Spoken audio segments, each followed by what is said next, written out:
En este séptimo encuentro, ustedes se habrán ido observando que hemos tratado de llevar alguna lógica como ir de lo general o particular. Fuimos desde algunos temas más generales de discusión de políticas sociales, de historia de las políticas de infancia, tratando de recorrer, obviamente, medio rápidamente esos temas, y después fuimos yendo a algunos temas particulares. Hoy vamos a abordar un tema puntual que en general genera mucha atención, mucha discusión, y lo hacemos con un panel que la verdad que humildemente considero que es un panel súper calificado y yo creo que lo van a disfrutar. Y el tema de hoy es la justicia penal para adolescentes y las propuestas de modificación.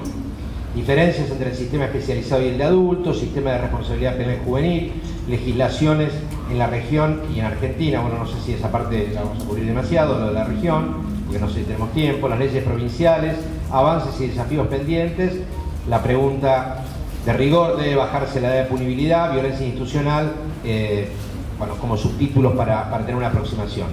En el panel de derecha a izquierda están Claudia Cesaroni, Daniela Pedraza y Damián Muñoz. Vamos a comenzar con Damián. Les leo muy sintéticamente un mini currículum de compañero Damián. Damián es abogado egresado de la Universidad de Buenos Aires, especializado en Derecho Penal, es defensor público ante los tribunales orales de menores en la Ciudad de Buenos Aires, es cotitular de la Comisión de Seguimiento y Tratamiento Institucional de Niños, Niñas y Adolescentes de la Defensoría General de la Nación. Son los que supervisan los centros de privación de libertad y los programas que tiene el gobierno en la Ciudad de Buenos Aires.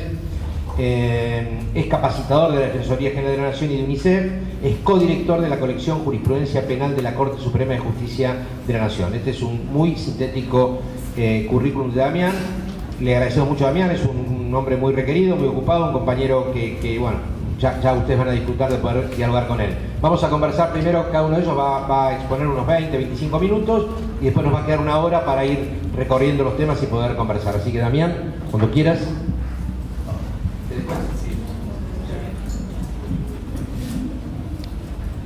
Bueno, muchas gracias por la presentación y buenas tardes a todas y a todos. Ahí mejor.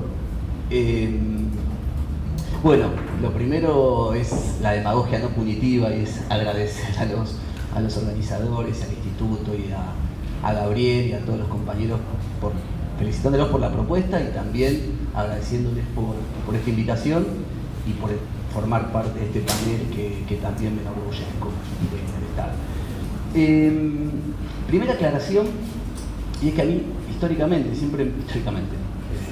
me gusta aclarar desde dónde uno habla, como para poder tamizar las cosas que uno dice.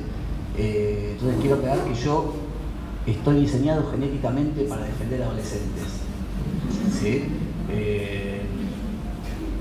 No puedo concebir otra función en mi vida y eso hace que uno tenga unos lentes particulares para decodificar la información siempre desde la defensa de los adolescentes y las adolescentes. Por lo cual, cuando uno hace capacitaciones con jueces o con fiscales en particular, mucho de lo que uno dice no cae bien o entra en contradicción.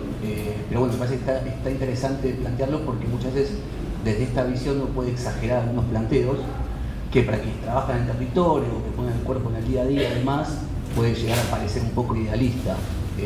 Pero bueno, yo creo que el mejor sistema es el donde hay defensores idealistas, fiscales más o menos razonables y jueces justos. Desde el 2015 para acá, para poner una fecha azarosa, a ver que nos invitaban a charlar y conversar, yo siempre decía, y tomándolo de algún texto viejo, que una de las tantas formas de caracterizar determinadas coyunturas es elegir una serie de acontecimientos de la sociedad, acontecimientos sociales, y ver de qué forma hilvanarlos. Si se los puede hilvanar con un sentido unívoco, con un sentido hacia determinada dirección, o si eran en verdad acontecimientos disruptivos de una matriz que iba en otro sentido. Esto era porque comenzó el 2015, principios del 2016, con represiones a murgas infantiles, con represiones a locales partidarios, con doctrinas chocobaristas, con un discurso de la baja de la edad de punibilidad, con reducción presupuestaria, digamos. En ese momento, más allá de la postura ideológica de cada uno, Si uno tomaba un poquito de distancia, decía, bueno, ¿cómo hilvanar estos acontecimientos? Bueno, ya no hay duda que estamos en un contexto de absoluta, nueva matriz de regresión de los sistemas de garantías de las niñas y adolescentes, que está destruyendo los sistemas de garantías, tanto asistenciales como punitivos, ¿sí? Hay un discurso, una práctica, decisiones políticas que están destruyendo, diluyendo, deshilachando determinados pisos mínimos de derechos y de garantías de las niñas y adolescentes que no sé cuánto tiempo llevará reconstituirlos. Haciendo una síntesis de esta coyuntura, yo creo que estamos atravesando un contexto de lo que yo llamo matriz bajacionista, y que es bajacionista de las políticas públicas y bajacionista de la edad de punibilidad, que son dos caras de una misma moneda, porque bajar la edad de punibilidad, esto lo quiero dejar a Claudia, pero sí solamente lo quiero mencionar, bajar la edad de punibilidad no es más que duplicar el segmento etario de los adolescentes punibles quitándoles política pública. El segmento que debe ser abarcado por la política pública es separado como una forma de sacar presupuesto y desembarcar con la justicia penal o con la ley penal o con la intervención penal, que como todos sabemos es lo más barato. O sea, aumentar las penas o el universo de los punibles no cuesta nada, ya el sistema está. Entrarán más, entrarán menos, pero el sistema ya está financiado, si se quiere. Como segunda aproximación, y más allá de la discusión nominativa y denominativa de menor, niña, adolescente y demás, ya creo que más o menos eso está claro, y si no está claro tampoco es lo esencial. No se garantizan los derechos por el proceso de denominación, se garantizan los derechos por prácticas, por leyes, etc. Pero sí quiero dejar sentado que el derecho penal adolescente, yo reivindico mucho la palabra adolescente y no tanto juvenil, me parece que tiene una especificidad lo adolescente, digamos, no es lo mismo tener un hijo adolescente, una hija adolescente, un hijo joven, ¿sí? No es lo mismo la militancia a los 13, 14, 15 años que a los 18, 19 años. Entonces me parece que el derecho penal adolescente es algo básico, es derecho penal más adolescente. O sea, muchas veces cuando se piensa en el derecho penal adolescente como todo junto, derecho penal adolescente, no se hace la distinción de derecho penal y adolescente. Esto de derecho penal es el mecanismo mediante el cual se administra la imposición de dolor ante una infracción penal. No son cucharitas de azúcar, vitamina, Nesquik, digamos, son cucharitas de dolor.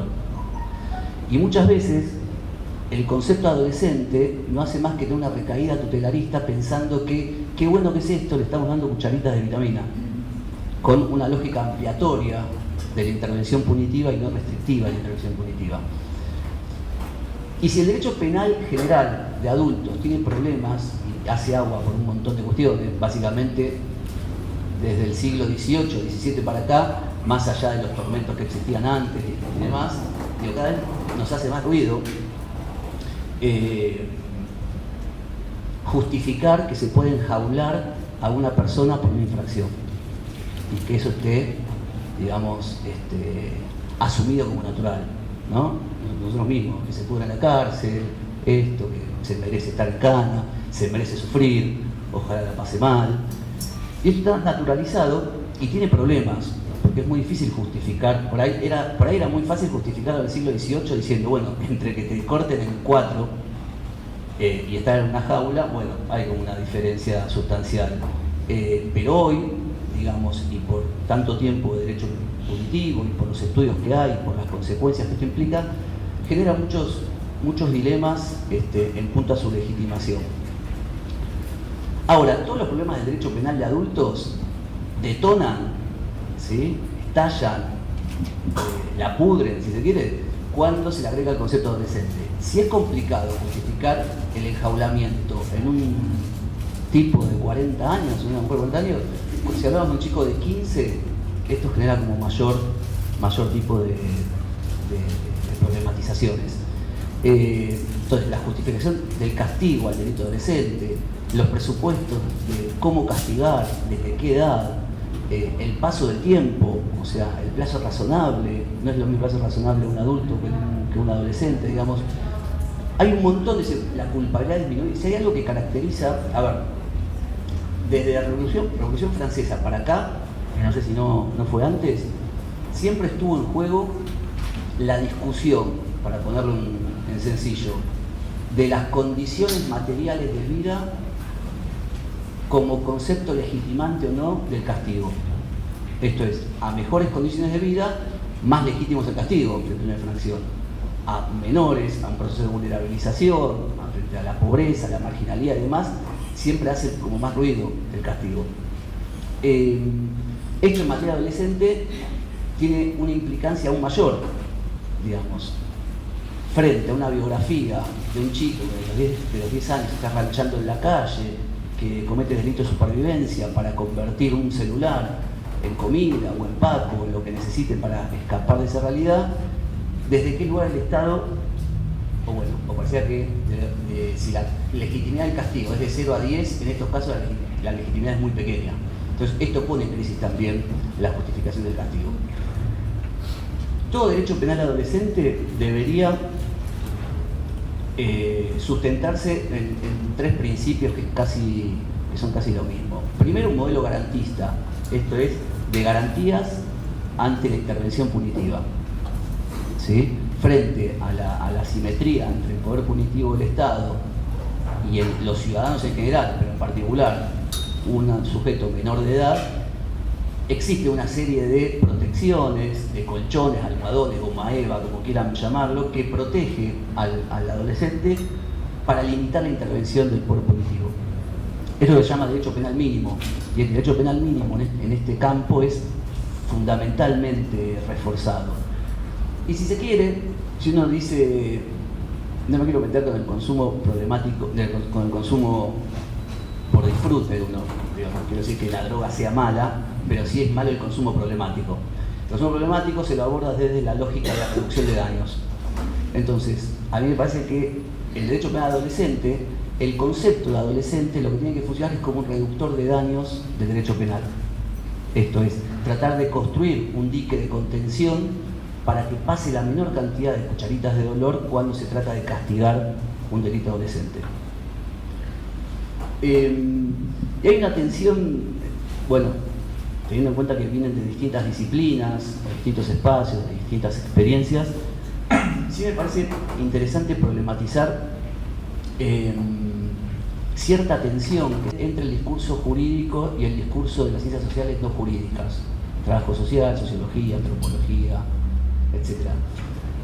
Y es esto, y es que el derecho penal adolescente necesariamente debe o debiera nutrirse de otros saberes no jurídicos, trabajo social, sociología, psicología, puntualmente psicología evolutiva, antropología y demás.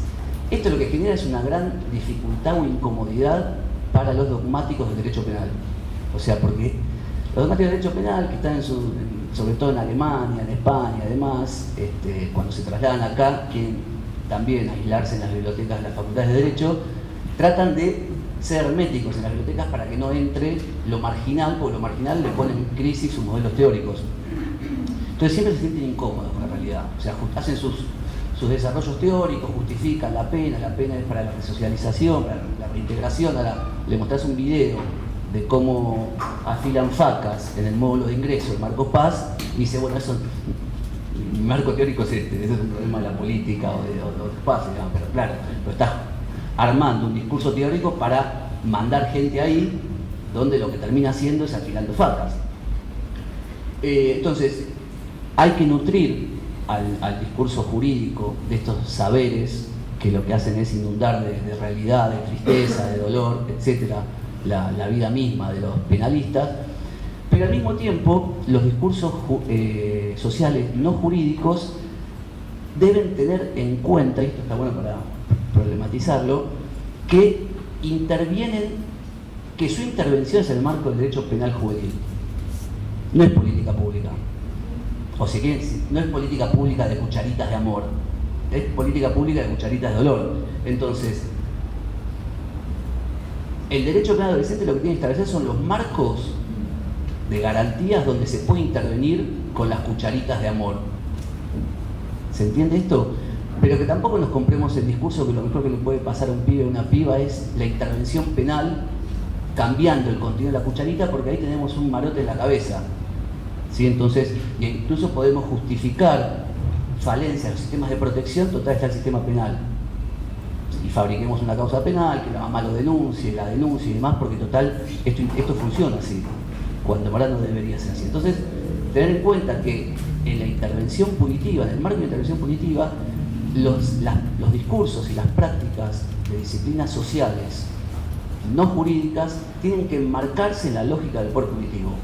Por más que estemos hiteándola en la intervención, ahí nos vestimos de verdugos. ¿Se entiende esto? Porque si perdemos de vista esta cuestión, es ampliatorio del derecho penal adolescente, cuando la función es justamente reductora.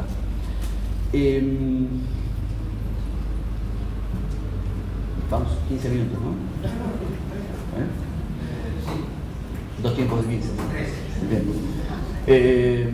Bueno, recién hablaba con Claudia para ver qué cuestiones iba a tocar. No quiero superponerme, pero sí me parece que es interesante pensar que desde el derecho colonial, desde el derecho indiano, cuando fuimos como si yo fuera descendiente de un indio, no sé, era descendiente de la parte mala de toda esta historia. Cuando cuando se desembarcó con la normativa española y demás, desde ese entonces, pasando por la etapa independentista, de independencia, pasando por el primer Código Penal que se aplicó en la provincia de Buenos Aires, pasando por el primer Código Penal que se aplicó en toda la nación, pasando por la primer ley especial en materia penal juvenil que se sancionó en 1954, en el segundo gobierno de Perón, pasando por la norma que modificó la última dictadura cívico-militar, que la modificó 3 veces, hasta nuestros días, siempre hubo, desde el siglo XV, digamos, una distinción entre los niños o las niñas no punibles, que por debajo de determinada edad no se los podía castigar, por ahí se los podían encerrar en el cabildo, digamos, pero no era eso, no era castigo. Un segmento intermedio, eso sobre todo en la antigüedad, donde el castigo dependía de lo que se llama el juicio de discernimiento, donde el juez determinaba en el caso concreto si el adolescente podía comprender o no la criminalidad de sus actos, y después un segmento etario de adolescentes abiertamente punibles, pero siempre con respuestas punitivas atenuadas. Siempre. O sea, esto no es una cosa de la modernidad, en términos de la contemporaneidad culpógena, progresista, psicoanalizada de Palermo, sino que es una tradición que viene del siglo XV, en donde siempre se entendió que los niños tenían una comprensión distinta de la realidad, más allá de los descubrimientos posteriores de las neurociencias, que más que no quiero meter porque me parece peligroso, pero está, de una comprensión distinta, y basta esta situación con pensarnos qué hacíamos a los 14, 15, 16, 17 años, que claramente eran transgresiones, digamos, con distintos grados, según la valentía o la cobardía de cada uno y de cada una, pero que hoy no las haríamos, porque pensaríamos las consecuencias de esas acciones. Digamos, esa imposibilidad de pensar las consecuencias de nuestras acciones fue lo que históricamente justificó una intervención punitiva diferenciada entre los niños y los adultos. Bueno, así saltamos un par de siglos, que viene muy bien. Lo concreto es que la norma vigente en la actualidad es un decreto ley que ya lleva la firma de Videla. Después voy a mencionar algunos matices, no de Videla sino de la norma, para que se entienda que muchas veces se ataca por su origen dictatorial y genocida, pero vamos a ver que paradójicamente en algunas cuestiones esa norma termina siendo muchas veces más benigna que muchos regímenes de la región que aplican un sistema acorde a la Convención. Hoy por hoy la norma que con la cual litigamos cotidianamente, establece la no punibilidad por debajo de los 16 años. Entonces, 15 cumplidos para abajo, se es no punible, haya hecho lo que haya hecho. Establece una punibilidad relativa entre los 16 y los 17, 18 no cumplidos. Una vez que cumple 18 años, el chico es mayor de edad para la ley civil y para el derecho penal. Y cuando digo punibilidad relativa entre los 16 y 17, significa que van a ser castigados los adolescentes y las adolescentes que cometan delitos que no superen los 2 años de prisión como máximo. Delitos como atentar y resistencia a la autoridad, que es la mayor cantidad de detenciones en protestas estudiantiles o en protestas en general, no estudiantiles, en marchas, en la cancha y demás, se hacen detenciones por ese delito a pesar de que ese grupo etario no es punible.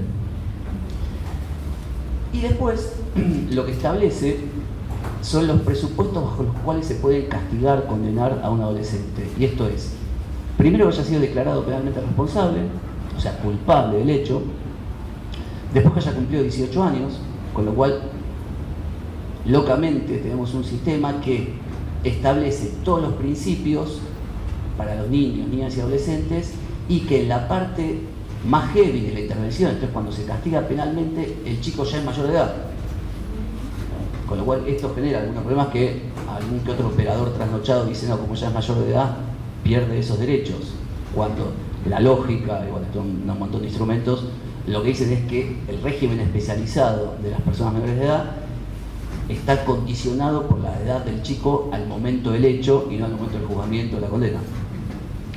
Entonces, que haya sido declarado culpable, que tenga 18 años, que haya sido sometido por lo menos a 1 año de intervención tutelar. Ahí cada uno le dará, cada operador, cada maestrito o maestrita tendrá su librito para entender qué es intervención tutelar en el marco de un proceso penal. Y una vez que se dan estos requisitos, existen 4 estándares para determinar si es necesario o no aplicar pena. ¿Se entiende esto? O sea, supongamos Lerner, que es un hombre grande ya, o sea, nadie duda que es un adulto, ¿no? Nadie duda que es un adulto. Lerner comete una ilicitud, ¿sí? Jamás, pero supongamos en un país tenebroso que comete una ilicitud. Va a juicio. Lo que se determina es su culpabilidad. Si se determina su culpabilidad, se le impone pena dentro de la escala penal del delito que se trate. No hay duda. Supongamos que mi bella hija comete alguna ilicitud, también menos probable que lo de Lerner, va a juicio. Y en el juicio se desdoblan 2 instancias. Primero, como en el mismo juicio de Gabriel, si existió el hecho y si lo cometió mi hija. Si se cometió el hecho, si el hecho existió y lo cometió mi hija, se determina la culpabilidad. La misma de Gabriel, pero nada más que no se impone pena. Se determina la culpabilidad. Si ella tiene 18 años y tuvo 1 año de intervención tutelar, fueron las trabajadoras sociales, hicieron los informes, se estuvo privada de libertad en San Martín, yo la fui a visitar, yo qué sé, toda la historieta. Después fue una residencia socioeducativa, porque hizo las cosas bien, siguió haciendo las cosas bien, porque tiene una familia que la contiene y es recopada, le dieron el egreso. Entonces, si en ese proceso ya pasó 1 año, después lo que se abre es una segunda discusión en el juicio oral, que es donde se analiza la modalidad del hecho, los antecedentes de mi hija, la impresión directa recogida por el juez y el resultado del tratamiento tutelar. ¿Sí? Modalidad del hecho es qué tipo de gravedad reviste el hecho que cometió. Pero no solamente la gravedad objetiva del hecho, sino la participación que ella tuvo. Porque tal vez haya sido la mula en un traslado de drogas en una organización, tal vez haya sido la empleada doméstica que abrió la puerta para que algunos adultos se hayan aprovechado para hacer una entradera, digamos. No es solamente, tal vez fue la que intervino de alguna manera en un homicidio en el que ella solamente tuvo un aporte secundario. Entonces no solamente la gravedad del hecho objetivo, sino eso en función de la concreta participación que tuvo ella en el suceso. Después, bueno, se analizan los informes, el resultado del tutelar para ver si avanzó, si tuvo progresos, si tuvo retrocesos. Esto interpretado obviamente dentro de una biografía de un adolescente, digamos, que esté libre de pecado pagano, que tiene su primera biografía, digamos, esto no es una cuestión esto genera problemas de clase, porque los jueces analizan esa biografía desde una mirada clase mediera y no desde el punto de inicio de los chicos a los cuales asistimos cotidianamente. La impresión directa también es otra de las pautas, y si tiene antecedentes o no. En función de estas 4 pautas, el tribunal analiza si es necesario aplicar pena o no. Si no es necesario aplicar pena, porque todo esto fue un éxito, la puede absolver como si la causa nunca hubiese existido. ¿Se entiende? Esto evidencia que muchas veces que vayan chicos de clase media a los juicios porque tienen más contención, porque tienen otras características, siempre va a ser más beneficiosa la absolución que los chicos que están al margen del margen. Y en caso que no, que por algún motivo el tribunal entienda que es necesario aplicar castigo, dice la propia ley que se puede aplicar la reducción de la tentativa si así lo considere pertinente. Esto es, un homicidio simple para un adulto tiene un mínimo de 8 a 25 años. Si el homicidio no se comete, está tentado, queda en la tentativa, va al mínimo a la mitad y se reduce en 1/3 el máximo, queda una escala penal de entre 4 años y 16 años y 8 meses. Entonces, lo que dice este artículo es que si el juez le da demasiada culpa de condenarla entre 8 y 25, por su culpabilidad disminuida y por lo que sea, debería aplicar la escala tentada, distintiva, diferente. ¿Se entiende esto?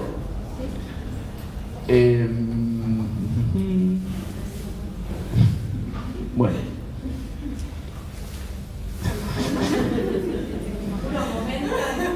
Ese es el momento en donde... claro. Bueno, tenemos muchos desafíos.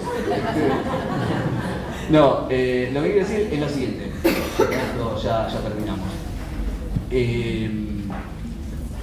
Cuando decía que la norma de la dictadura es una norma con matices, lo que quiero decir es que es una decisión política y es un principio ideológico criticarla porque lleva la firma de Videla y un instrumento que lleva la firma de Videla es la que habilita la condena a nuestros pibes. Esto es de por sí ya tachable de todo punto de vista, pero más allá de eso, que esto no nos impida, no nos obture una visión más global.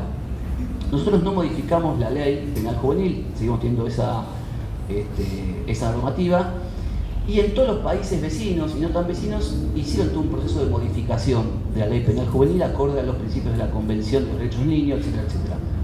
Hoy, a 10, 15, 20 años de esos procesos de reforma, si comparamos cómo funcionaron y cómo funcionan esos sistemas en comparación al nuestro, vemos que por lo pronto no son más beneficiosos.